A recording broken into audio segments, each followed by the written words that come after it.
안녕하십니까. 저는 예수수망교회 온기훈 집사입니다. 반갑습니다.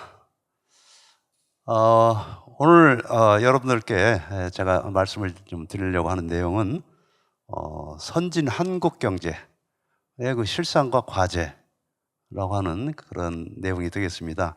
제목이 좀 딱딱하지만 그러나 내용은 좀 쉽게 여러분들하고 이제 공유하면서 말씀을 좀 드릴까 합니다. 사실 여러분들 해외 나갔을 때 해외 나가신 그 경험들이 다 많이 계시겠지만은 과연 한국이 개도국이냐, 신흥국이냐, 아니면 선진국이냐?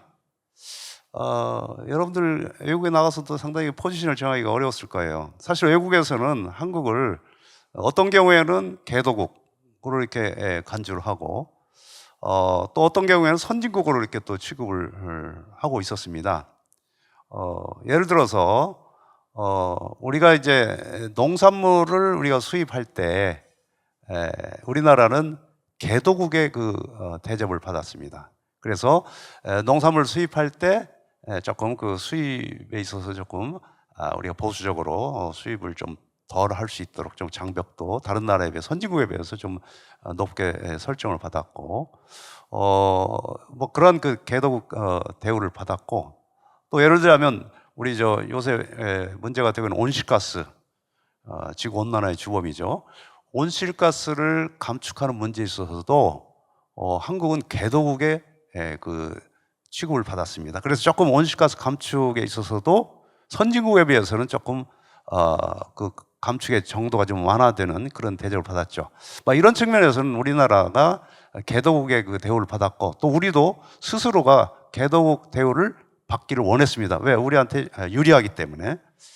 그러나 또 한편에서는 여러 그 기관들, 외국의 기관들이 한국의 경제를 얘기할 때, 통계를 작성할 때도 한국은 어드밴스드 컨트리, 즉 선진국이라고 해서 분류해서 한국에 대해서 여러 경제 통계를 작성하고 경제 전망을 하고 하는 그런 상황이었습니다. 그렇기 때문에 한국은 과연 개도국이냐 선진국이냐 굉장히 우리들 스스로도 좀 헷갈리는 그런 상황이었죠. 그런데 이제는 공식적으로 한국은 선진국으로 발돋움하게 됐고, 이제 외국에 나가서도 여러분들이 자신 있게 우리는 선진국이다 라고 얘기를 하셔도 된다, 이런 말씀을 드리겠습니다. 우리나라가 명실공히 선진국 대열에 들어섰습니다. UN 무역개발회의 운크타드가 우리나라의 지위를 개발도상국에서 선진국 그룹으로 변경했는데요. 이렇게 개발도상국이 선진국으로 지위가 바뀐 것은 운크타드 설립 이래 처음 있는 일입니다. 베를린 김귀수 특파원의 보도입니다. 운크타드는 제68차 무역개발이사회에서 의견 일치로 우리나라를 선진국 그룹으로 지위를 변경하는 안건을 통과시켰습니다. 우리나라는 1964년 운크타드 설립 이래 개발도상국에서 선진국으로 지위를 변경한 첫 사례가 됐습니다. 운크타드는 개발도상국의 산업화와 국제무역 참여 증진을 지원하기 위해 설립된 유엔 산하 정부 간 기구로 195개 국가를 회원국으로 두고 있으며 우리나라는 1964년 3월 가입했습니다. 아시아, 아프리카 등 주로 개도국이 포함된 그룹 A, 선진국의 그룹 B와 중남미 국가가 포함된 그룹 C, 러시아와 동구권의 그룹 D로 구성되어 있습니다. 그동안 그룹 A에 속했던 우리나라는 이번에 그룹 B로 지위가 변경됐습니다. 이에 따라 미국 등 31개 나라가 속해 있던 그룹 B는 32개 나라로 늘어났습니다. 이태호 주 제네바 한국 대표부 대사는 역사적인 이정표라며 운크타드의 결정을 환영했습니다. 우리나라 경제 순위는 2018년 세계 10위권에 진입했다가 2019년 12위로 밀려났습니다. 하지만 지난해 다시 10위로 올라서고 1인당 국내 총생산도 처음으로 이탈리아를 추월했습니다. 네, 이제 아까 이 동영상을 통해서 여러분들이 확인하셨다시피 한국은 지난 7월 초에 이 외국의 권위 있는 기관에서 한국을 이제 공식적으로 개도국에서 선진국으로 이렇게 분류를 했기 때문에 이제는 명실공히 대한민국은 이제 선진국이다. 이렇게 여러분들이 생각을 하시면 되겠습니다. 조금 여러분들이 이제 가슴을 펴고 외국에 나가서도 좀 더 떳떳하게 한국이다, 한국인이다 이렇게 여러분 생각하시면 되겠습니다. 이 그림을 보면은 지도를 보시면요, 지금 한국이 여기 있죠. 이제 분단된 남한 대한민국이죠, 사실은. 이 지금 이 짙은 파란색으로 되어 있는 게 선진국입니다. 근데 여기서 보시면 일본과 대한민국만이 지금 선진국이죠. 아시아 쪽에서 보면은. 그다음에 여기 보면은 뭐 대만, 싱가포르 조그마한 나라들이 있긴 합니다만, 그러고 나서는 이 호주와 뉴질랜드가 선진국으로 되어 있고, 나머지는 전부 유럽 국가들입니다. 그리고 미국과 캐나다. 이 정도가 지금 선진국이니까 여러분 이 그림을 보시면 얼마나 여러분 대견합니까? 저 스스로도 굉장히 대견스럽게 생각합니다. 이게 아마 하루아침에 이루어진 게 아니죠. 그래서 우리나라는 분명히 이제 선진국의 반열에 올랐다. 이렇게 말씀드릴 수가 있겠습니다. 그런데 사실 외국인들이 우리나라 여행을 오거나 또는 여러 가지 이 매체를 통해서 한국을 봤을 때 한국은 이미 선진국이다라고 얘기할 수 있는 여러 그 모습들을 얘기를 하고 있습니다. 여러 가지 측면에서 그렇죠. 그래서 외국인이 바라본 선진 한국의 사회상, 경제를 말씀드리기 전에 일반적인 그 사회적인 모습이 어떻게 해서 한국을 선진국이라고 할 수 있느냐, 이 점에 대해서 잠깐 말씀을 드리겠습니다. 무엇보다도 한국에 대해서 감탄하는 것은 신속한 서비스를 강조하고 있습니다. 한국에 오니까 정말 서비스가 신속하더라, 그런 점을 강조하죠. 예를 들어서 인터넷이, 초고속 인터넷이 지금 전국적으로 87%가 보급이 됐는데 세계 최고 수준입니다. 그래서 한국은 IT 강국이다. 일찌감치 이제 그런 그 평가를 받았죠. 그 다음에 또 모바일, 여러분들 움직이는 거죠. 이 스마트폰을 통해서 움직이면서 전화 통화는 물론이고 문자, 메시지, 요새 보면은 뭐 쇼핑, 뭐 주식 거래, 뭐 거의 컴퓨터와 같은 그런 기능을 움직이면서 다 수행하고 있죠. 한국에서 굉장히 그 놀라운 표정을 하고 있습니다. 모바일. 그다음에 신용카드 사용. 요새 보면은 저도 그렇습니다. 뭐 1,000원짜리 뭘 사고서도 잔돈이 없기 때문에 신용카드로 결제를 하지 않습니까? 뭐 500원도 가능하더라고요, 보니까. 그런데 외국의 경우는 그렇게 한국처럼 신용카드를 어디서나 마음대로 쓸 수가 없더라고요. 제가 그 일본에 몇 년 전에 저희 친구 가족하고 여행을 갔었는데, 그 나라라고 하는 그 관광지가 있지 않습니까? 그 근처에서 이제 식사를 했는데, 식사를 끝내고 제가 당연히 한국처럼 신용카드를 받겠자고 신용카드를 내미니까, 우리는 신용카드를 안 받습니다, 그러더라고요. 그때 나온 돈이 한 우리 돈으로 거의 100만 원 가까이 여러 가족들이 갔기 때문에 됐는데 굉장히 난처했습니다. 그래서 어떻게 해가지고 현금을 다 끌어모아가지고 결제를 하긴 했습니다만은, 사실 일본만 해도 선진국이지만은 이런 신용카드 결제가 그렇게 보편화되어 있지 않습니다. 동경에 아주 그 중심부에 가야 이제 신용카드를 마음대로 우리가 쓸 수가 있는데, 그만큼 우리나라는 신용카드 사용 측면에서도 외국인들이 놀랍게 생각을 하고 있습니다. 그다음에 또 하나는 뭐 빼놓을 수 없는 것이 총알 배달이죠. 총알 배달. 여러분들 뭐 음식 시키면 총알 배달 해야 되잖아요. 왜 이렇게 늦게 오냐고, 조금만 늦어도 그렇지 않습니까? 음식점, 그다음에 또 상품 주문, 우리가 뭐 총알 배송, 뭐 그런 용어들이 있지 않습니까? 그렇기 때문에 굉장히 그 신속하게 배달해 주는 거, 이런 거에 대해서도 상당히 놀랍습니다. 또 빼놓을 수 없는 것이 의료 서비스지 않습니까? 의료 서비스. 우리나라 의료 서비스가 세계 최고 수준이라는 걸 여러분 아실 겁니다. 굉장히 값이 싸고 의료보험이 잘 되어 있기 때문에. 그 다음에 그 의료 진료의 수준도 세계적인 수준이어서 외국인들이 한국에 의료 관광을 많이 오잖아요. 여행비 다 빼고 의료비 지출해도 그렇게 많이 비용이 들어가지 않기 때문에 그래서 한국의 의료 관광을 많이 최근에 오고 있습니다. 이렇듯이 뭐 제가 뭐 여러 가지 예를 들었지만은 한국을 볼 때 굉장히 그 놀라운 선진국의 면모를 갖춘 선진국보다 더 뛰어난 이런 측면을 갖고 있다, 이렇게 외국인들이 평가하고 있습니다. 또 한편으로 보면은 여러분들 치안을 한번 보세요. 치안. 우리나라는요, 물론 요새 뭐 매스컴에 보면 가끔 범죄 뉴스 나와서 좀 그러긴 합니다만은 전반적으로 보면 한국은 밤에 자유롭게 길거리를 거닐거나 공원을 산책하거나 할 수 있는 나라가 한국이나 일본 뭐 그 정도밖에 되지 않지 않나 이렇게 생각을 합니다. 사실은 서양 같은 경우에는 밤에 길거리를 무서워서 다니지 못한다고 그러죠. 지하철 모습에 대해서 굉장히 또 감탄하고 있습니다. 그래서 서울의 지하철 한번 보여드리겠습니다.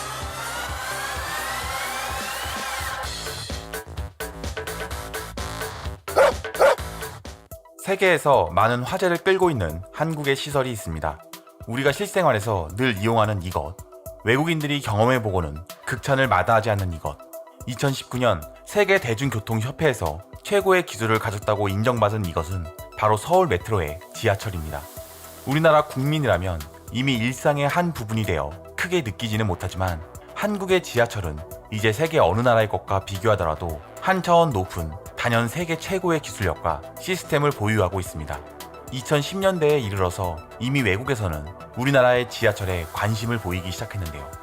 미국의 CNN, 영국의 BBC, 스페인의 나바라 대학, 세계 최대의 여행 정보 사이트 트립어드바이저 등 매년 셀 수 없는 외국의 방송사와 언론들은 이런 우리나라의 지하철을 취재하며 감탄을 금치 못하고 있습니다. 그들은 항상 이런 한국의 지하철이 탁월한 서비스와 대단한 기술력을 가졌다고 평가하고 있죠. 이를 데이터로 살펴보자면 세계 이용 인원별 도시철도 순위에서 1위에서 3위는 중국이 차지했고 서울의 지하철은 바로 4위를 차지했습니다. 여기서 한국은 4위에 위치해 있지만 나라별 국민수를 대입해서 본다면 실질적인 1등은 누구인지 쉽게 알 수 있는 것이죠. 예전 런던의 부동산 개발 회사 에센셜 리빙에서 최고의 지하철을 조사한 적이 있었습니다. 그들은 누구나 납득할 만한 8개의 기준을 세워 전문가들로 구성된 조사팀을 꾸려 선진국들의 지하철을 분석했는데요. 그들이 정한 8개의 기준은 다음과 같았습니다. 접근성, 편의성, 편안함, 가격, 인프라, 애완동물 친화성, 와이파이 작동 여부, 연간 수송하는 승객의 숫자였는데요. 그리고 이러한 기준을 적용해서 분석한 탑10 지하철 국가는 다음과 같았습니다. 10위 파리, 9위 베이징, 8위 모스크바, 7위 뉴욕, 6위 마드리드, 5위 런던, 4위 멕시코시티, 3위 도쿄, 2위 상하이, 그리고 1위는 바로 서울이 차지했는데요. 네, 제가 지하철에 대해서 특별히 동영상을 보여드렸는데 외국인들이 특히 감탄하는 것이 한국의 지하철이다, 이렇게 평가를 하고 있습니다. 서울의 지하철이 경쟁력 측면에서 세계 1위다, 이런 평가 아까 동영상을 통해서 보셨다시피 어떻든 한국의 지하철을 타보면 또 하나 놀라운 것이 많은 사람들이 배낭 같은 걸 가방을 짊어지고 그냥 뭐 아무렇지 않게 뭐 핸드폰을 하거나 여러 가지 신문을 보거나 뭐 책을 보거나 하고 있죠. 근데 여러분들 뭐 유럽에 이렇게 여행을 가보면 어떻습니까? 이 도난을 당할까봐 이 가방을 전부 앞으로 메고 있지 않습니까? 그리고 굉장히 신경을 쓰죠. 누가 이거를 가져가지 않을까, 뭐 훔쳐가지 않을까, 뭐 해가지고. 그렇지만 한국은 그런 걱정이 없습니다. 그렇죠? 선반 위에 짐을 올려놓고 그냥 잠을 자도 누가 뭐 그렇게 가져가지는 않지 않습니까? 그래서 한국의 지하철을 보고 굉장히 놀라는 이런 외국인들이 굉장히 많다는 걸 말씀드리고요. 또 한 가지, 한국이 세계 최초로 시작한 게 있습니다. 바로 쓰레기 버릴 때 쓰레기 분리수거가 있습니다. 쓰레기 분리수거, 한국이 이제는 완전히 일상화되어 있지 않습니까? 최근에는 음식물을 버릴 때도요, 음식물을 버릴 때 그 음식물의 무게를 다 자동적으로 체크를 해가지고 그걸 아파트 관리비에 부과를 시키더라고요. 이제 그런 지역이 점점 확산되고 있는데 일반적인 쓰레기의 분리수거는 물론이고 음식물에 대한 그 철저한 그 어떤 그 쓰레기 관리 이런 것들도 굉장히 세계적으로 뛰어나고 있습니다. 스페인 같은 경우에 가보면 그 세계 1위의 관광국가인데 길거리에 보면 쓰레기통이 여기저기 널려 있습니다. 우리로 말하면 광화문 이런데 쓰레기통들이 큰 쓰레기통들이 여기저기 놓여져 있는데 좀 그 주변도 좀 깨끗하지가 않아요. 근데 우리나라는 일반 길거리에 쓰레기통이 안 보이지 않습니까? 그만큼 굉장히 그 쓰레기 관리가 잘 돼 있고 또 분리수거가 외국에 비해서 탁월하게 잘 돼 있다. 이런 점은 굉장히 자랑스러운, 굉장히 잘된 우리의 사회적인 모습이다. 이렇게 말씀을 드리고 싶습니다. 또 한 가지 수준 높은 위생. 한국인들의 위생이 굉장히 높아졌습니다. 그래서 특히 이제 화장실 같은 경우에 보면은 우리 고속도로나 이 철도 여러 여기저기에 그 화장실이 있지 않습니까? 보면 굉장히 깨끗해요. 화장실도 잘 비치가 되어 있고. 그런데 외국의 경우에 보면 제가 자꾸 외국 얘기합니다만 비교를 해야 되니까 유럽의 같은 경우 보면 화장실 가려면 어떻습니까? 돈을 내고 가야 되죠. 유료 화장실. 그래 귀찮아서 안 가는 경우도 참는 경우도 있죠. 돈을 내야 되고 또 가보면 그렇게 깨끗하게 잘 돼 있지도 않은 것 같아요. 그래서 이 화장실, 한국의 화장실 문화 세계적인 수준으로 지금 올라섰다 이렇게 보겠고요. 주거 생활에 있어서도 한국인들은 어떻습니까? 방 안에 들어가면 반드시 신발을 벗죠. 신발을 벗고 방 안에 생활하잖아요. 그러나 서양의 경우는 어떻습니까? 구두를 신고 그대로 들어가죠. 그 구두를 신고 그대로 침대에 들어가서 자는 경우도 있다고 그래요. 그래서 제가 사실 보면은 우리가 서양에 가서 호텔에 들어가게 되면 이거 어떻게 해야 될까? 이 구두를 신고 가야 될까? 우리처럼 구두를 벗고 다른 슬리퍼를 신어야 될까? 굉장히 망설이는데 슬리퍼도 없어요. 근데 구두를 신고 들어가는 거죠. 그래서 이런 측면에 본다면 적어도 위생 측면에서는 구두를 벗는 게 훨씬 나은 거죠. 우리나라는 아파트에 들어갈 때 반드시 신발장이 비치되어 있지 않습니까? 신발장에 신발을 집어넣고 양말을 신거나 맨발로 들어가거나 그렇게 하고 있지 않습니까? 그래서 이 주거생활 측면에서 우리는 굉장히 선진화되어 있다 이런 말씀을 드리고 싶고, 그다음에 사회 인프라가 잘 갖춰졌습니다. 그래서 전력, 우리나라의 그 전력 사정이요 세계적인 수준입니다. 1초라도 정전이 되지 않도록 해서 우리 전력 회사들이 굉장히 그 품질 관리에 노력을 하고 있고, 또 전기요금이 싸죠. 세계적으로 굉장히 쌉니다. 그렇기 때문에 우리가 어디 지하철이나 이런 데 가서 뭘 충전을 하고 싶다라고 한다면 거기에 그 콘센트가 있으면 거기다 꽂아서 충전을 우리가 무료로 할 수 있잖아요. 근데 일본만 해도 그런 지하철에 가서 콘센트에다가 뭘 충전하려고 하면 요금을 내라고 그래요. 요금. 왜냐하면 비싸기 때문에. 그렇죠. 근데 한국은 그냥 전기가 물값입니다. 공기와 같아요.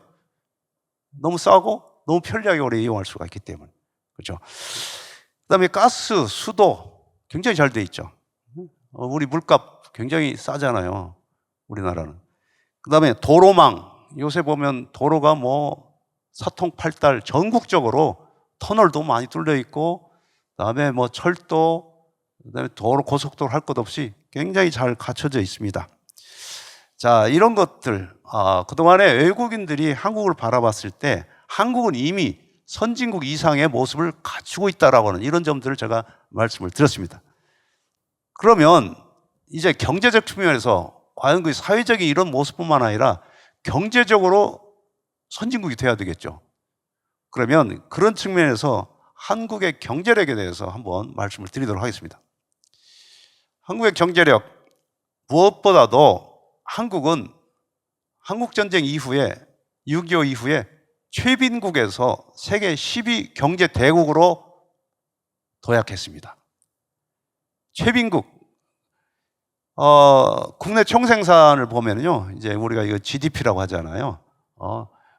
일정 기간 안에 만들어진 상품과 서비스의 그 부가가치 합계를 나타내는데 이게 바로 GDP입니다. 이건 이제 국가 간의 경제 규모를 비교할 때 쓰는 그런 경제 지표인데요.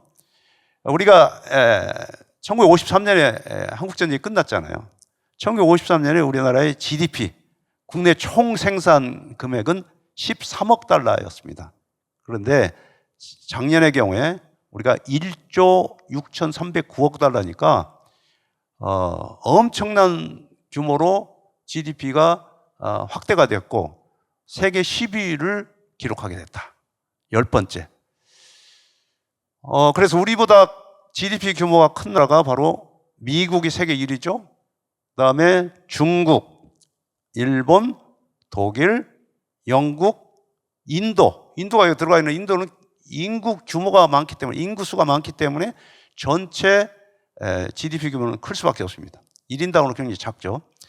네, 프랑스, 이탈리아, 캐나다, 그리고 한국입니다. 그래서 한국은 10번째의 그 경제 규모를 가진 나라가 됐다. 이렇게 여러분들이 평가를 하시면 되겠고요. 그 다음에 또 세계 7번째로 20, 50클럽에 가입을 했습니다. 이것은 뭐냐면 20이라고 하는 것은 1인당 소득이 2만 달러, 그 다음에 50은 인구 5천만 명을 가리킵니다. 5천만 명 이상. 한국은 이미 20, 50클럽에 가입을 했고요. 물론 우리가 인위적으로 가입하는 건 아니에요. 뭐 OECD에 가입한다 이런 게 아니고 그러한 클럽에 우리가 끼어들었다 그런 거죠. 그런데 앞으로 이제 30, 80클럽에 가입을 해야 됩니다. 30, 80은 1인당 소득 3만 달러. 이건 달성이 됐습니다, 이미. 뒤에 그 80은 8천만 명의 인구가 돼야 되는데, 이거는 현재 그걸 달성한 나라는 30, 80클럽에 가입한 나라는 미국, 독일, 일본 3개국밖에 없습니다. 그래서 한국이 80을 달성하려면, 즉 인구 8천만 명 이상이 되려면 결국은 통일이 돼야 되는 거죠. 통일. 남북한이 합치면 인구가 8천만 명이 되죠. 그래서 한국이 통일만 된다면 이제 한국은 4대 강국이 될 수 있다. 미국, 독일, 일본, 그다음에 한국. 그런 상황에 지금 있습니다. 자, 또 수출 규모를 보십시다. 수출 규모. 우리는 수출로 경제 성장을 이룩한 나라입니다. 수출로 먹고 사는 나라다. 그런 얘기 많이 하잖아요. 근데 수출 규모를 보면 세계 7위입니다. 7위. 7번째입니다. 사실 6위까지 올라갔다가 작년에 한 단계 밀렸습니다. 프랑스에 밀렸는데 지금 보면 중국이 세계 1위 수출 규모를 가지고 있고요. 그 다음에 미국, 독일, 네덜란드, 일본, 프랑스, 한국 이렇게 되어 있습니다. 그런데 여기에 네덜란드가 중간에 4위에 들어가 있는데 네덜란드는 중개 무역을 하는 나라입니다. 다른 나라 제품을 갖다가 거기서 다시 선적을 해가지고 다른 나라로 재수출하는 이런 규모가 크기 때문에 네덜란드가 4위지 사실은 메이드 인 코리아 우리나라에서 만들어진 제품을 선적해가지고 수출하는 자기 나라의 물건을 수출하는 나라 뭐 그런 기준으로 본다면 한국은 세계 6번째고요. 사실은 프랑스한테 좀 뒤지긴 했습니다만은 어떻게 보면은 세계 5위권 안에도 지금 진입을 할 수 있는 이런 상황이다 이렇게 보겠습니다. 뭐 우리 수출을 보면은 우리가 1960년대에 수출할 게 없어가지고 이 뭐예요? 가발 또 뭐 합판 그다음에 뭐 섬유 이런 것들을 우리가 수출했지 않습니까? 정말 보잘것없는 상품을 가지고 수출했는데 지금은 전부 반도체, 철강, 조선, 컴퓨터 전부 고부가치 제품입니다. 메이드 인 코리아. 대단한 거죠, 지금. 우리가 외환보유액을 한번 보고 싶다. 외환보유액. 자, 외환보유액. 어느 나라마다 외환을 가지고 있죠. 왜냐하면 이게 든든한 어떻게 보면 가정에 쌀과 같습니다. 쌀이 좀 넉넉하게 비축이 돼야 쌀떡에 좀 여유가 있지 않습니까? 쌀이 자꾸 떨어져 가면 굉장히 불안하죠. 외환보유액도 마찬가지죠. 외환을 한국은행이 가지고 있는데 이게 좀 많아야 혹시 달러가 부족할 때도 언제든지 갖다가 풀어다 쓸 수가 있기 때문에 외환보유액이 굉장히 중요한데 이게 4천억 달러를 넘었습니다. 그래서 세계 9위를 기록하고 있는데 사실 우리가 외환위기라는 게 있었습니까? IMF 외환위기 1997년에 발생했는데 이때 우리가 그 전에 너무 적자가 많이 났어요. 외국하고 이제 무역을 해가지고 그러다 보니까 외화가 자꾸 줄고 고갈이 됐어요. 그때 가용 외환보유액이라고 그러는데 실제로 우리가 쓸 수 있는 유사시 쓸 수 있는 외환보유액이 39억 달러밖에 없었습니다. 그러니까 결국은 외국에 외채도 갚을 능력이 없을 뿐만 아니라 이자도 못 갚을 정도였습니다. 그러니까 우리가 IMF에 국제통화기금을 하는 데에 대해서 구제금융을 신청했죠. 215억 달러를 신청을 했는데 그래서 이제 지원을 받았는데 그걸 또 빨리 갚았죠. 조기 상환했죠. 우리가 외환위기라고 하는 것은 외환보유액이 고갈됐기 때문에 발생했던 거예요. 지금은 외환보유액이 쌓여가지고 세계 9위가 됐다. 이 정도면 됐어요. 이 정도 충분한 것 같아요. 그래서 이 정도로 한국의 경제력이 커졌다. 이렇게 보시면 되겠고요. 또 한편에서 이제 포브스지가 선정한 세계 2000대 기업이 있습니다. 매년 그 포브스지라고 하는 잡지가 있는데 세계 2000대 기업을 선정을 발표하거든요. 이걸 보면 한국이 2000대 기업에 62개 기업이 속해져 있습니다. 그래서 세계 그 기업 수로 본다면 2000대 기업에 속해져 있는 기업 수로 본다면 세계 5위를 기록하고 있습니다. 미국, 중국, 일본, 영국 다음에 한국이 되겠습니다. 삼성전자가 세계 13위, SK 하이닉스가 179위, 현대차가 225위 이렇게 되어 있습니다.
여러분들 이 동영상을 통해서 보셨다시피 세계적인 기업들이 이 순위 다툼에서 치열하게 경쟁을 하고 있고요. 삼성이 아까 보니까 2020년에 세계 5위의 그런 브랜드 가치를 갖고 있는 것으로 이렇게 여기 나와 있습니다.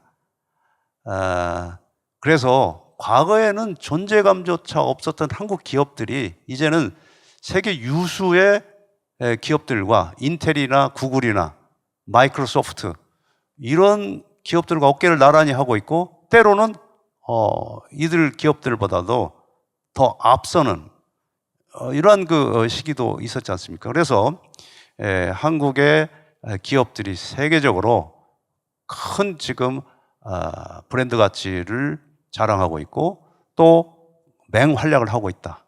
또 이들 기업을 통해서 우리가 수출을 통해서 우리를 지금 먹여 살리고 있는 이런 상황이다. 이렇게 이제 보겠습니다.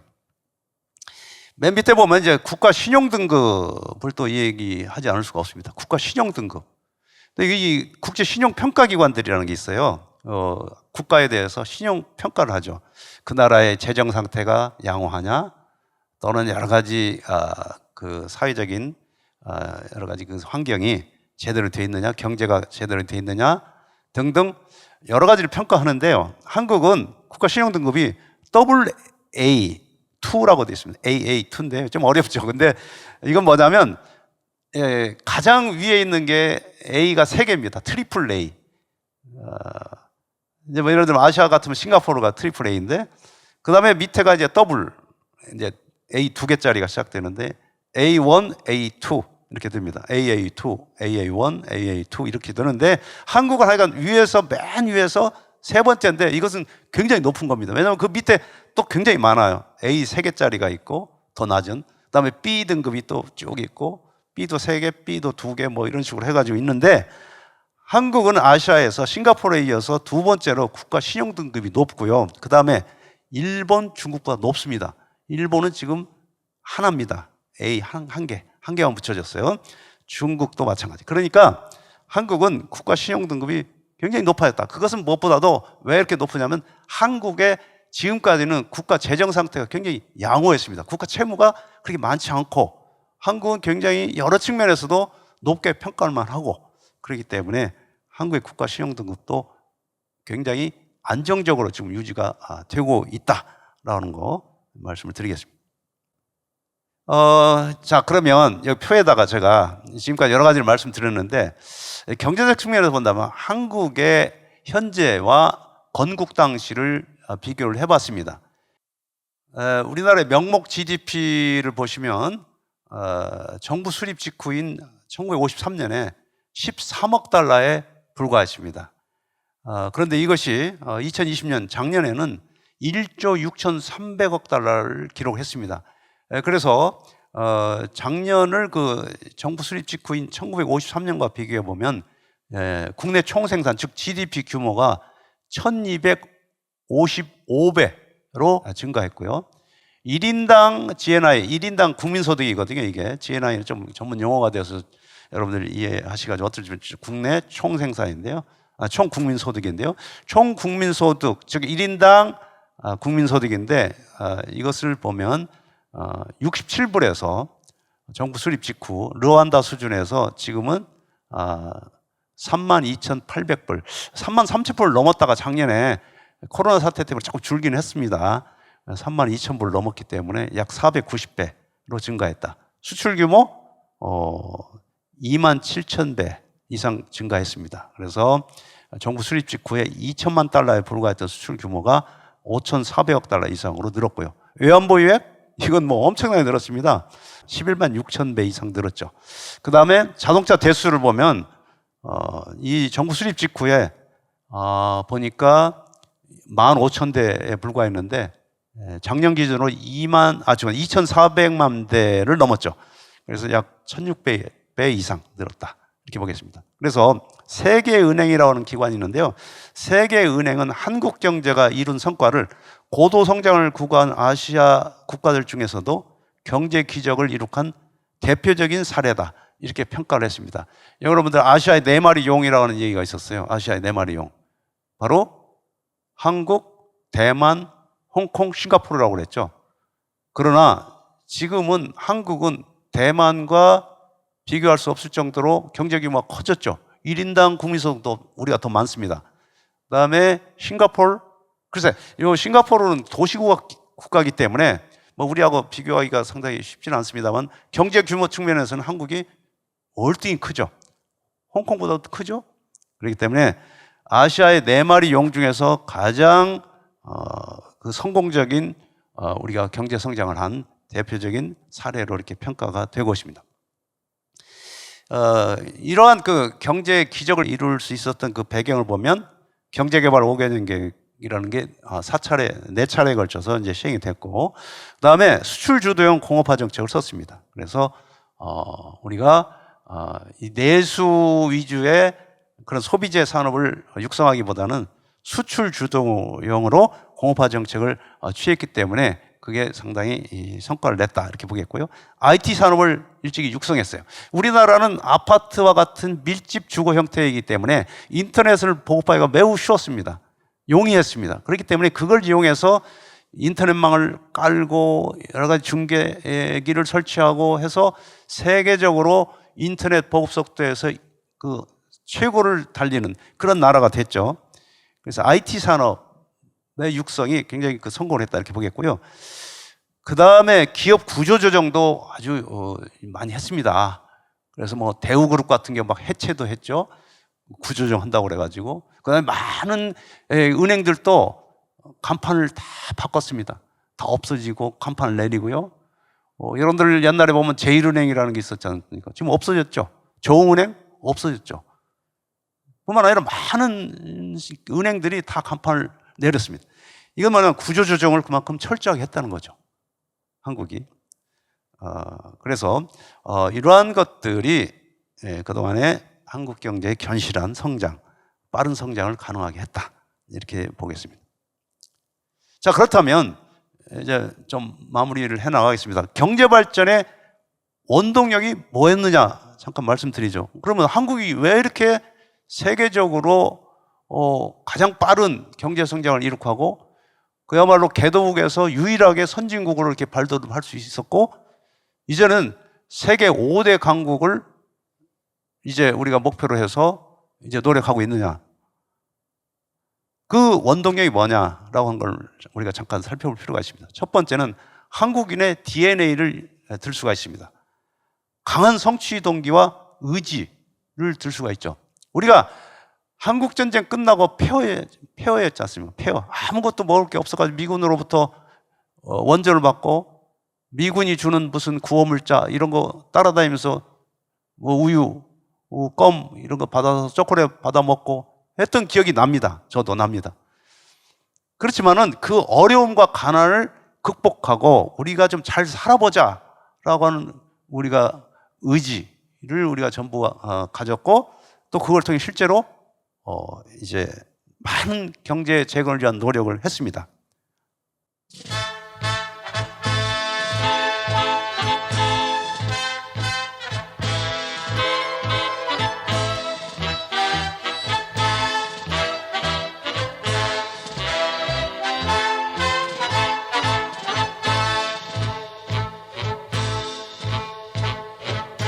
잘 살아보세 잘 살아보세 여러분들 잘 살아보세. 이게 국민 가요지 않습니까? 1960년대 후반 이 노래 굉장히 많이 불렀죠. 새마을 노래도 있었지만은 얼마나 우리가 어려웠으면 한번 잘 살아보자 그런 국민 가요를 우리가 불렀겠습니까? 그렇죠. 근데 여기 보면 잘 살아보세요 가사를 보니까 제가 참 뭉클한 게 2절에 보면요 여기에 대양 너머에 잘 사는 나라 하루아침에 이루어졌겠느냐 이런 가사 귀절이 있습니다. 대양 너머에 잘 사는 나라 하루아침에 이루어졌나 우리도 그렇게 한번 해보자. 여기서 대양 너머에 잘 사는 나라 태평양 그다음에 인도양 너머에 있는 나라들이죠. 자, 태평양을 넘어 있는 나라는 미국이죠. 그 다음에 인도양을 넘은 나라도 유럽 국가들입니다. 이 대양 너머에 있는 잘 사는 나라 하루아침에 이루어진 게 아니니까 우리도 하면은 이제 그러한 대양 너머에 있는 잘 사는 나라처럼 될 수 있다. 그러니 우리가 한번 잘 살아보기 위해서 노력하자 라고 하는 그런 국민운동을 벌였습니다. 글쎄요, 지금 젊은 세대들은 이걸 알지 모르겠어요. 그러나 여러분들이나 여기 계신 여러분들 또는 이걸 영상을 보시는 여러분들이나 저는 이걸 다 경험했습니다.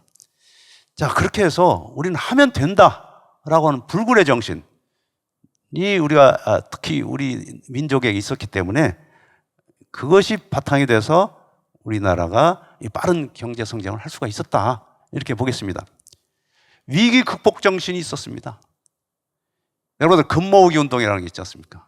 외환이 바닥이 나니까 그래서 IMF한테 구제금을 신청을 했는데 구제금융 결정 이전에 우리가 어떻게든지 지금 위기 상황을 모면해야 됐다 해가지고 국민이 일어선 게 뭐냐면 금모으기 운동이었습니다. KBS의 여의도 KBS 그 방송국 앞에 쭉 금모으기 운동 그 뭐예요? 그 센터라고 그러나요? 그거를 이제 만들어 가지고 이제 금을 모으기 시작했는데 이 많은 사람들이 이 뭐 반지, 금반지, 목걸이, 팔찌 이런 것들을 가지고 나와서 그걸 다 팔았어요. 물론 이제 돈을 주고 팔았죠. 그런데 그것으로 인해서 모은 금액이 얼마였냐면 20억 달러였습니다. 얼마 되지는 않아요. 그거 팔아와야 다. 그렇지만은 그때 가지고 있던 39억 달러 외환 보유액 플러스 20억 달러. 그 위기를 좀 극복을 어떻게라도 하자. 뭐 그런 마음에서 국민들이 전부 나와가지고 이제 그런 걸 팔고 그래서 외환을 조금이라도 벌어들인 거죠. 외국에서는 IMF는 이걸 보고 저 정도의 국민들 우리가 지원해주면 충분히 성공할 수 있고 물론 뭐 그 대여금을 다 상환받는 건 물론이고 불확실성이 없고 충분히 한국이라는 나라는 다시 일어설 수 있다 해가지고 이제 빠른 그 215억 달러에 달하는 자금 지원을 결정한 거죠. 신바람과 빨리빨리 문화가 있습니다. 여러분 잘 아시죠? 우리는 빨리빨리 하자, 빨리빨리. 그 문화가 굉장히 우리 알다시피 빨리빨리 뭐든지 신속하게 하자. 뭐 그런 것들이 외국어를 좀 따라잡자라고 하는 그런 마음으로 연결이 됐다 이렇게 보겠고요. 그다음 우수 인력입니다. 우리는 높은 교육열을 가지고 있고요. 그다음에 근면한 양질의 노동력을 가지고 있습니다. 문맹률이 세계 최저 수준입니다. 글자를 못 읽는 사람이 세계 최저 수준이죠. 그렇기 때문에 한국은 굉장히 우수 인력이 많습니다. 그리고 유학생 수도 세계 3위를 지금 기록합니다. 그래서 중국, 인도 다음으로 한국에 유학생들이 많아서 해외 나가서 많이 배워가지고 국내 와서 이걸 적용을 시키고 있죠. 그다음에 또 하나는 일본, 중국 사이에서 경쟁 동기를 유발했다. 그래서 옆에는 이미 선진국이 오래전부터 선진국이 된 일본, 경제 제2대국인 일본이 있었고요. 그다음에 왼쪽에는 13억 인구를 거느린 중국이 있습니다. 굉장히 맹추격하고 급성장하고 있죠. 그렇기 때문에 한국은 그 사이에 끼어가지고 샌드위치와 같은 신세에 놓여져 있던 거죠. 샌드위치는. 그렇기 때문에 한국은 일본을 따라잡아야 되겠다. 한편에서는.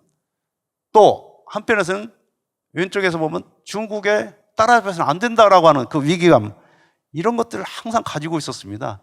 우리 그래서 캐치업 전략을 썼어요. 캐치업 따라잡자.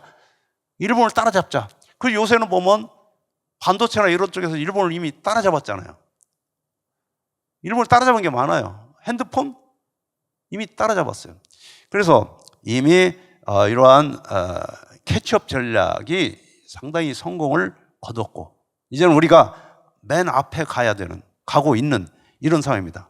퍼스트 무버라고 하는 게 있죠. 퍼스트 무버. 이제는 패스트 팔로워, 즉 빨리 따라가는 입장이 아니라 패스트 팔로워가 아니라 퍼스트 무버, 우리가 앞장서서 나가는 그런 상황이 된 것입니다.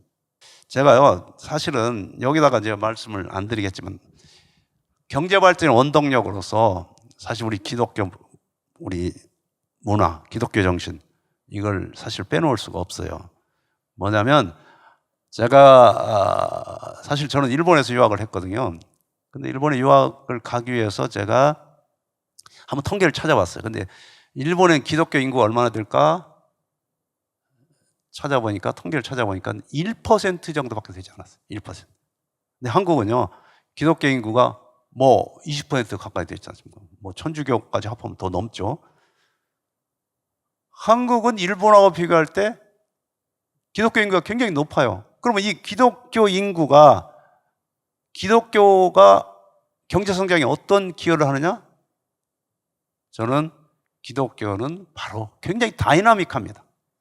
그리고 우리는 전도 같은 것도 굉장히 활발하게 합니다. 액티브하죠. 그러나 일본 사회를 보면 기독교 인구가 이렇게 작고 대신에 보면 뭐 신도, 불교 이런 게 많아요. 근데 그런 우리나라와 같은 그런 다이나믹한 게 보이지 않아요. 그렇기 때문에 오늘날 한국에 자꾸 이제 뒤지는 산업들이 많이 나타나죠. 한국은 바로 이런 기독교 정신이 우리 경제 성장에 크게 기여했다. 저는 그렇게 생각합니다. 그렇게 생각을 해요. 그래서 이 한국 경제 발전 원동력으로서 우리의 그 기독교 문화 이것이 굉장히 큰 기여를 했다라고 하는 점을 저는 정말 깊이 생각하고 있습니다. 그렇게 느끼고 있습니다. 자, 이제 마지막으로 정말 그렇다면 자, 지금까지 이러한 여러 가지 면에서 한국이 선진국으로 발돋움했고 또 그걸 뒷받침한 여러 원동력에 대해서 우리가 살펴봤는데 그럼 앞으로도 한국 경제가 이렇게 승승장구할 것이냐? 그렇게 했으면 좋겠죠. 이제는 한국이 세계 10위 국가가 됐으니까 경제 규모로 이제 5위 국가가 됐으면 좋겠어요. 그야말로 G5가 됐으면 좋겠습니다. G5, 5대 강국. 실제로 목표를 내걸고 있죠. 근데 그렇게 되려면 사실은 그러기에는 여러 가지 과제들이 또 놓여져 있습니다. 첫 번째는 뭐냐면 성장 잠재력이 약화되고 있다는 거예요. 그러니까 우리가 한참 고도 성장을 할 때 있잖아요. 88 올림픽, 1988년 올림픽 이전에는 보통 8% 이상 성장을 했어요. 우리나라가 가장 높은 경제 성장을 한 것이 14%대의 성장을 한 적이 있었습니다. 경제 성장률. 그런데 이게 점점 떨어져 가지고 여기 그래프를 한번 보시면 이게 우리나라의 경제 성장률인데 보면은 쭉 보면 이게 추세선이에요. 추세적으로 보면 계속 떨어지죠. 쭉. 작년에는 코로나 때문에 마이너스 성장을 했지 않습니까? 이거 IMF 외환위기 때 그랬고요. 그래서 이렇게 보면 성장률이 계속 떨어져요. 그런데 앞으로 2030년에는 1% 성장으로 가는 것으로 이렇게 평가가 되고 있습니다. 이건 OECD라고 하는 기관에서 평가하고 있는데 한국이 도시국가인 룩셈부르크 다음으로 가장 낮은 성장률을 기록할 나라로 이게 평가받고 있어요. 그러니까 지금까지는 굉장히 빠르게 경제 성장을 했는데 이 그래프를 통해서 여러분들 아시다시피 한국의 성장률이 경제 성장률이 점점 떨어져서 이제 2030년이 되면 도시국가인 룩셈부르크 빼고 가장 낮은 국가 OECD 중에서 이런 성장률로 이렇게 떨어진다고 그러니까 그러면 어떻게 경제 규모를 키워야 되느냐? 성장을 많이 해야 되잖아요. 성장률이 떨어져요. 왜 성장률이 떨어지느냐? 저출산 인구가 이제 성장이 둔화되고 이제 인구가 감소를 지금 이미 시작했잖아요. 사실 인구가 굉장히 중요한 거예요. 국력을 상징하는 또 경제 성장이 굉장히 중요한 건데 저출산 때문에 이제 인구가 줄어듭니다. 또 자본이 중요하죠. 인구, 노동과 자본인데 자본 측면에서도 국내 투자를 잘 안 하려고 그래요. 전부 해외에다 투자를 하려고 그래요. 이 그래프를 보면요. 이게 뭐냐면 여러분 복잡한 거 생각하실 거 없지. 해외에 투자를 많이 하겠다. 이게 마이너스로 떨어졌다고 하는 것은 외국인이 우리나라에 투자하는 것보다도 내국인이 우리나라 기업들이 해외다 미국이나 동남아나 해외에다 공장을 건설하고 하는 그런 거 많기 때문에 그런 게 더 많다는 거예요. 그래서 외국인이 국내에 투자하는 거 그 금액에서 해외 우리 기업이 투자하는 금액을 뺀 거니까 이게 마이너스가 된다고 하는 것은 해외로 공장을 더 많이 짓고 있다는 거죠. 해외에다가. 그렇기 때문에 국내에서는 설비 투자가 이루어지지 않고 일자리도 따라서 잘 만들어지지 않고 그래서 고용난이 심해지고 있고 그런 상황입니다. 그렇기 때문에 국내에다가 가급적 공장을 건설하고 생산 기반을 확충하고 그래야 일자리도 만들어지고 또 수출도 늘어나고 그렇지 않습니까? 근데 이제 이게 자꾸 왜 국내 여러 규제들이 많고 기업에 대해서 이래라 저래라 간섭하고 그렇지 않습니까? 기업인들 못 살게 굴고 그런 측면이 있죠. 그래서 이런 것들 때문에 해외에다 자꾸 공장을 짓게 되면 국내 성장 기반이 약화될 수밖에 없죠. 그래서 우리가 성장 잠재력이 약화되고 있는 문제, 그다음에 저출산, 고령화. 여러분들 고령화 좋죠. 저도 이제 고령 인구에 속해져 있는데 고령화 좋은데 한편으로는 이 출산율은 낮은 상태에서 이 고령 인구만 늘어나게 되면 결국은 인구 구조가 역 피라미드가 되죠. 그렇죠. 세계에서 가장 빠르게 지금 고령화 진행이 되고 있습니다. 일본보다 더 빠르죠. 여기서 잠깐 표를 제가 소개해놨으니까 보면은 이게 저출산을 나타내는 그래프죠. 보면은 뭐 출산율이 계속 떨어지죠. 그래서 그러니까 이게 인구가 유지되려면 이거 이제 우리가 한 2.1명 정도를 낳아요. 부부가 결혼해가지고 2.1명, 이걸 대체 출산율이라고 하는데, 인구가 현상 유지되려면 2명 이상은 낳아야 돼요. 그런데 지금은 0.98명으로 지금 한 명도 안 낳습니다. 한 명도 안 낳. 그렇다 보면은 인구 구조는 뻔한 거예요. 줄어들 수밖에 없어요. 둘이 결혼해가 두 사람을 낳아야 되는데 둘이 결혼해가 한 사람을 낳게 된다? 그러면 점점 줄어들 수밖에 없어요. 그래서 2500년 되면 한민족이 해체될 수밖에 없을 것이다. 인구가 줄어서. 그런 전망들로 나오고 있습니다. 우리가 세계적인 경영학의 아버지라고 하는 피터 드러커, 우리 곽선희 목사님도 가끔 소개를 해드리는데요, 설교에서. 이 피터 드러커가 쓴 책을 보면요, 세계적으로 집단적 자살 행위를 하고 있는 나라들이 있다. 집단적 자살 행위, 저출산, 아기를 낳지 않기 때문에 스스로 자살을 하고 있다, 이렇게 표현하고 있거든요. 근데 그때 이 피터 드러커가 책에서 소개한 것은 일본과 이탈리아였습니다. 근데 한국은 그때만 해도 인구가 괜찮았어요. 출산율도 괜찮았어요. 그런데 갑자기 한국이 이렇게 출산율이 떨어졌기 때문에 지금 피터 드러커가 이걸 봤다면 굉장히 세계적으로 가장 심각한 나라로 아마 해서 책을 썼을 거예요. 그렇죠? 그래서 이 저출산 문제를 어떻게 해결해야 될 것인가? 인구 줄어서 좋다라고 생각할지 모르지만 이걸 방치했다가는 나중에 한민족 자체가 해체가 될 수 있다. 이런 우려들이 지금 나오고 있기 때문에 뭐 정부에서도 여러 가지 노력을 하고 있지만 별 성과가 없는 것 같아요. 그 다음에 또 하나는 이제 국가 채무가 급증하고 있습니다. 아직까지는 국제신용평가기관대 한국을 신용평가를 아주 높게 지금 아까 평가하고 있다고 말씀을 드렸는데, 가장 중요한 평가 요인 중에 하나가 바로 국가 채무인데요. 국가 채무가 지금 급증하고 있습니다. 보니까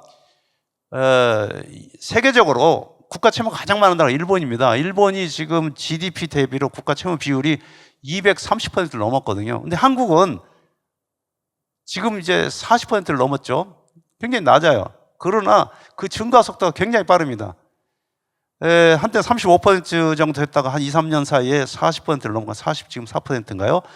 그리고 2024년이 되면 58%가 늘어나는데, 지금 요새 보면 뭐 코로나 사태 때문에 그렇기도 했지만은 굉장히 방만하게 정부가 지금 지출을 하고 있는 측면이 굉장히 많아요. 뭐 재난지원금도 꼭 뭐 필요한 경우는 지급을 해야 되겠지만은, 그러나 좀 무분별하게 지금 지출하는 부분이 많고요. 그러다 보니까 국가 채무가 굉장히 빠르게 늘어나고 있고, 또 가계부채도 1800조가 넘었습니다. 그래서 이러한 채무 문제가 상당히 앞으로 경제 불안정성을 증폭시키는 요인이 되고요, 경제 성장에 어떤 발목을 잡을 가능성이 있다, 이렇게 보겠습니다. 그래서 여기 보시면 국가 채무 비율이 굉장히 지금 빠르게 늘어나고 있고요. 국가 채무 절대 규모가 1000조 원을 지금 넘었습니다. 그 다음에 가계빚도 지금 빠르게 1800조를 넘었고요. 그 다음에 여기 그래프를 보면 한국의 소득 양극화가 주요 그 OECD 국가 중에서 가장 빠르게 지금 확대됐다, 그런 얘기예요. 가장 크게 확대됐다는 거예요. 1990년 이후에 한국의, 이게 지금 맨 오른쪽은 코리아입니다. 이게 코리아. 한국이 가장 크게 그 양극화가 확대된, 소득 불균등 정도가 확대가 됐다, 이런 얘기죠. 고소득층과 저소득층 간의 괴리가 굉장히 심해졌다는 겁니다. 그래서 한국의 소득 양극화 문제를 과연 어떻게 해결해야 될 것인가? 그 양극화 문제를 해결하는 것은 결국은 일자리를 많이 만들어서 저소득층한테 소득을 만들 수 있는 그런 기회를 부여하는 게 가장 중요한 것이다. 뭐 일부러 뭐 나눠주는 것보다도 일자리를 만들어서 소득을 창출할 수 있는 그런 기회를 부여하는 것, 이게 굉장히 중요합니다. 그렇기 때문에 한국의 지금 소득 양극화가 굉장히 심각하다. 우리가 이제 지니계수라고 하는 좀 어려운 경제학 용어가 있는데요. 지니계수를 봤을 때 이게 이제 값이 크면 양극화가 커진다는 거거든요. 근데 한국이 지금 맨 오른쪽에 1990년대 이후에 가장 크게 양극화가 확대돼 진위 계수가 커졌다는 겁니다. 마지막으로 한국의 이 고용난 문제, 이거 뭐 계속 여러분들 피부로 느끼시겠지만 취업하기가 상당히 어렵고요. 특히 청년층의 일자리는 계속 줄고 있습니다. 특히 30대 같은 경우에 일자리가 계속 줄어서 상당히 걱정입니다. 마지막으로 여기 고용률이라는 지표를 잠깐 소개해드리면, 고용률은 OECD 기준으로 보면 15세에서 64세까지의 인구를 생산 가능 인구라고 그래요. 그래서 15세에서 64세까지의 인구를 분모로 하고 분자는 취업자를 나타냅니다. 그래서 생산 가능 인구에 차지하는 취업자, 생산 가능한 인구 중에서 실제로 취업하고 있는 그 사람들의 그 비율을 나타내는 게 고용률인데, 이 고용률을 보면 한국은 OECD 평균보다 훨씬 낮고 맨 밑에입니다. 이게 고용률이 가장 낮죠. 이제 OECD 평균이 지금 보면 요거죠. OECD 평균 요거죠. 요 밑에 OECD 평균보다도 한국은 더 낮고요. 가장 높은 것이 일본입니다. 일본은 고용률이 가장 높아요. 그 다음에 미국, 또 한국보다 높습니다. 이 고용률이 낮다라고 하는 것은 그만큼 한국이 실제로 생산이 가능한 인구, 생산을 일할 능력이 있는데도 불구하고, 일할 능력과 의지가 있는데 불구하고 실제로 취업을 하고 있지 못한 인구가 이렇게 많다라고 하는 것은 그만큼 우리의 취업난이 심하다, 고용난이 심하다, 그런 얘기입니다. 그래서 이러한 문제들이 해결이 되지 않으면 앞으로 우리가 정말 지금까지와 같이 승승장구해가지고 높은 경제 성장률을 통해서 우리가 G5, 즉 선진 5개국 대열에 끼어들게 되는 것이 매우 어려울 수가 있다라고 하는 점을 제가 이제 말씀을 드리면서 오늘 여러분들께 제가 이제 선진 한국의 실상과 과제라고 하는 주제로 여러 가지를 좀 말씀을 드렸습니다. 여러분들 혹시 뭐 조금 딱딱하셨는지 모르겠어요. 지금 경제 용어가 좀 들어갔으면 그러긴 합니다만은 결론적으로 우리는 이미 선진국가다, 이런 자부심을 가져야 된다, 이렇게 말씀을 드리고, 또 지금까지 우리가 이런 경제 성장을 뒷받침했던 여러 가지 사회적 측면을 조금 더 개선하고, 또 우리의 고도 성장의 원동력이 됐던 그런 부분들을 우리가 더 우리 국민들이 합심해서 더 발휘를 더 하고, 또 그렇지만은 우리 앞에 놓여져 있는 여러 가지 과제들, 이 문제를 우리가 심각하게 생각하고 이 문제를 극복하기 위한 여러 정부의 노력, 일반 국민들의 여러 가지 이것에 대한 문제의식을 느끼고 이 문제를 풀기 위해서 서로가 소통하고 좀 노력을 하는 거, 이게 굉장히 중요하지 않을까, 이렇게 우리 마무리를 하면서 제 말씀은 오늘 여기서 마치도록 하겠습니다. 여러분 들어주셔서 시청해 주셔서 감사합니다. 고맙습니다.